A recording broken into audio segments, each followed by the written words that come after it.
Hola, buenas tardes a todas y a todos. En esta ocasión el tema que trataremos tiene que ver con los principios éticos y los deberes del profesionista. Ahora, debo decir que estoy encantado con lo que leí en el blog, porque sí que se generó una discusión tal como yo lo esperaba. Sí, ahora, quiero también hacer una aclaración. En la medida que vayamos avanzando en el curso, irás teniendo más oportunidades de discutir sobre casos reales, como ustedes lo señalan, pero como te darás cuenta, estos casos reales van a ir apareciendo en la medida que tú ya vayas manejando algunos conceptos que necesitabas para poder discutir.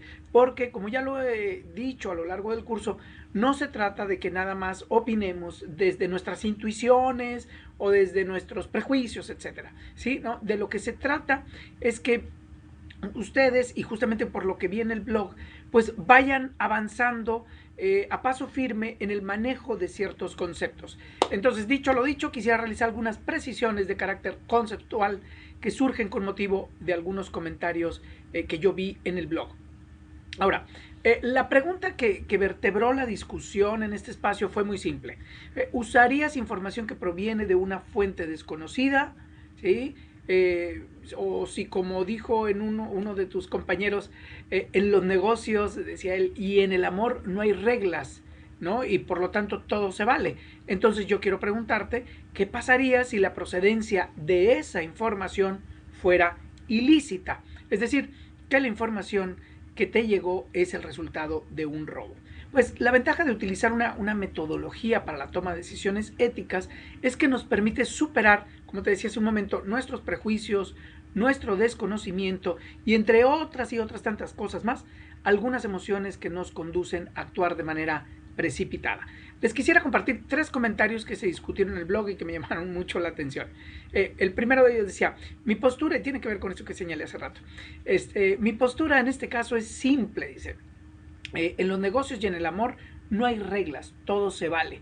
El problema aquí fue de la competencia que dejó que se filtrara esa información y que llegara a mis manos. O sea, eso es problema de la competencia.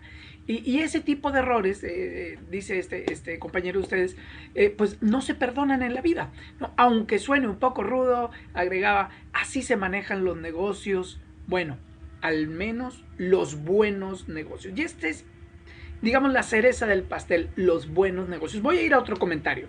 Este otro compañero o compañera tuya decía, me di cuenta que muchas veces nos describimos como personas honestas, pero cuando una cuestión como esta, o sea, como el dilema, se presenta, ya no resultan tan prioritarios, es decir, estos principios a los cuales nosotros hacemos mención cuando nos describimos o nos presentamos ante los demás como personas honestas. Un tercer comentario es, parte de mi decisión la basaría en cómo me sentiría, ¿sí?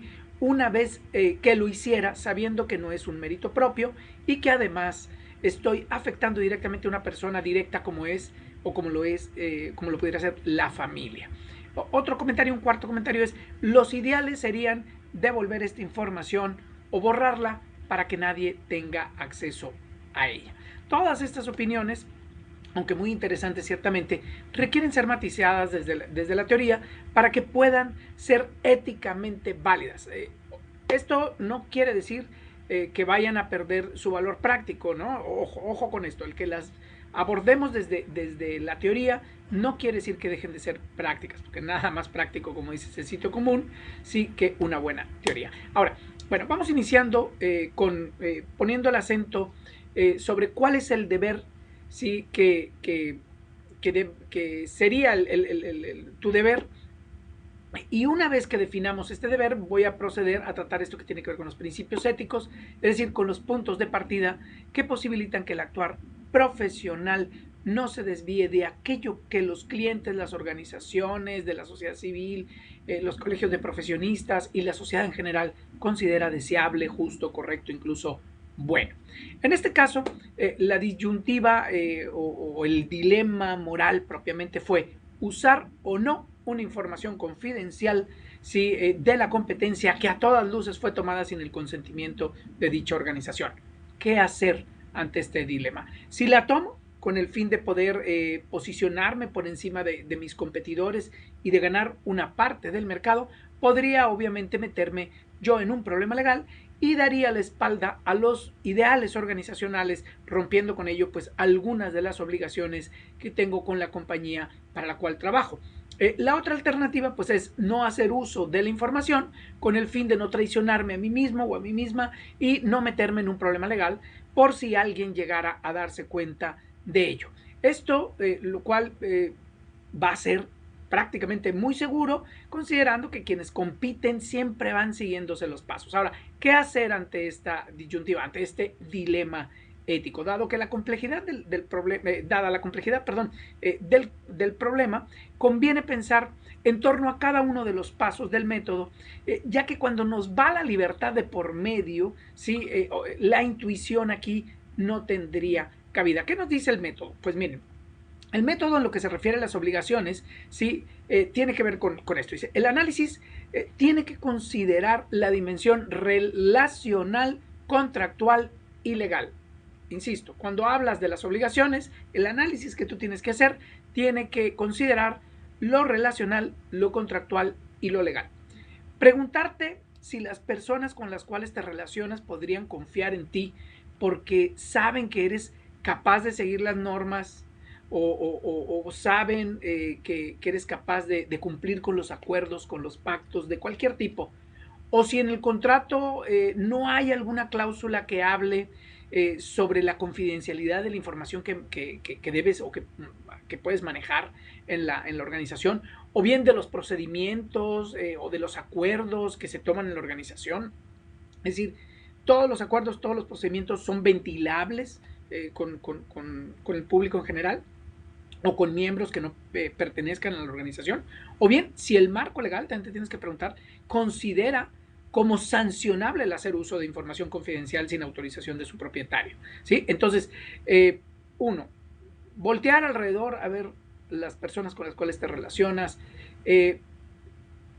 asegurarte que legalmente no tienes implicancias en el uso de ciertos procedimientos o en compartir ciertos procedimientos o cierta información, pues no es ninguna mala idea si no quieres tener un problema con los demás, con la empresa para la cual trabajas o bien con la autoridad.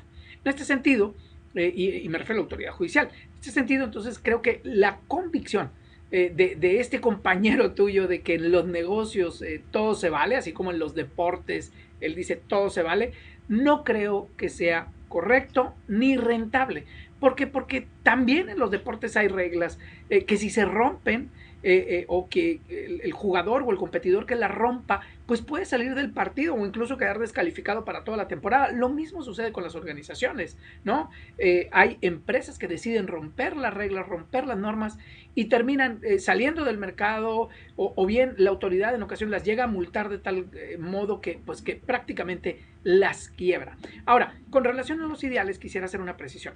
Los ideales no son, como decía un compañero de ustedes, devolver la información o borrarla para que nadie tenga acceso a ella. Como decía otro compañero tuyo, ¿no? Como te digo, el ideal, en este sentido, está asociado a esto que Augusto Hortal entiende como un principio ético, es decir, el referente moral que nos permite encaminar nuestro actuar hacia un horizonte de justicia, de libertad, de responsabilidad, de compromiso, honestidad,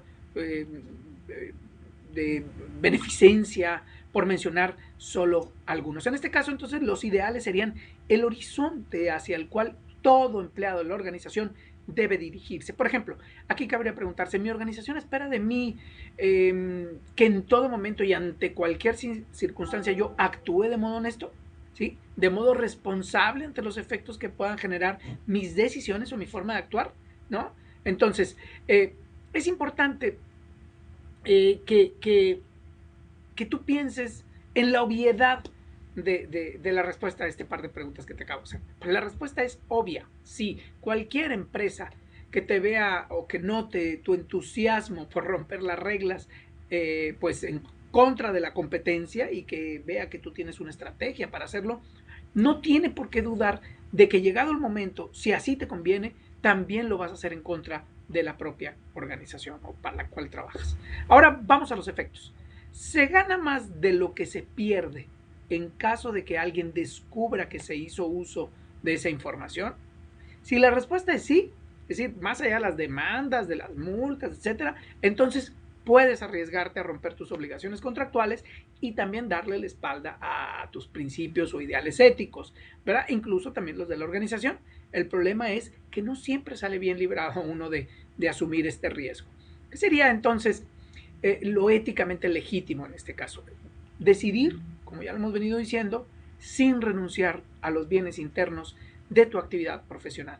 Eso quiere decir entonces que las decisiones éticas son blanco o negro, son todo o nada, siempre o nunca, para nada, ¿no? Lo importante es siempre que es que tú llegues a una decisión prudente, es decir, una decisión equilibrada. De ahí que los principios éticos sean de mucha utilidad o de gran utilidad para alcanzar este tipo de decisiones. Miren, dicho en términos de Hortal, un principio ético nos sirve como un referente para poder situar los problemas y controversias profesionales con relación a un principio valorativo que nos diga que unas acciones, metas o resultados son mejores que otros. En este caso, el principio ético nos diría que es preferible, deseable, hacer uso de la información que uno legítimamente puede tener o a la que puede acceder, que no hacer uso de esa información, ¿verdad? ¿Por qué? Porque tal como lo describe Hortal, los principios éticos son imperativos de tipo general que nos orientan acerca de qué hay de bueno y realizable en unas acciones y qué hay de malo y evitable en otras. Entonces, esto debe de quedar bien claro. Los principios éticos nunca prescriben actuaciones concretas en forma directa o inmediata, ¿no? Más bien apuntan a metas, ¿sí? Que no hay que perder de vista a la hora de actuar. Y estas metas no siempre están en el corto plazo, están en el largo plazo. Ahora, no son como las normas, ¿no? Que son más específicas. Son como, los principios siempre son como faros orientadores que dirigen nuestra mirada hacia aquellas acciones que nos producen un bienestar general y que no generan un mal y que resultan responsables con todos los grupos de interés, que no resultan estos principios ser una imposición, sino que promueven la autonomía de las personas, es decir, lo mantienen en libertad, no lo atan en términos de las consecuencias que genera para quien decide.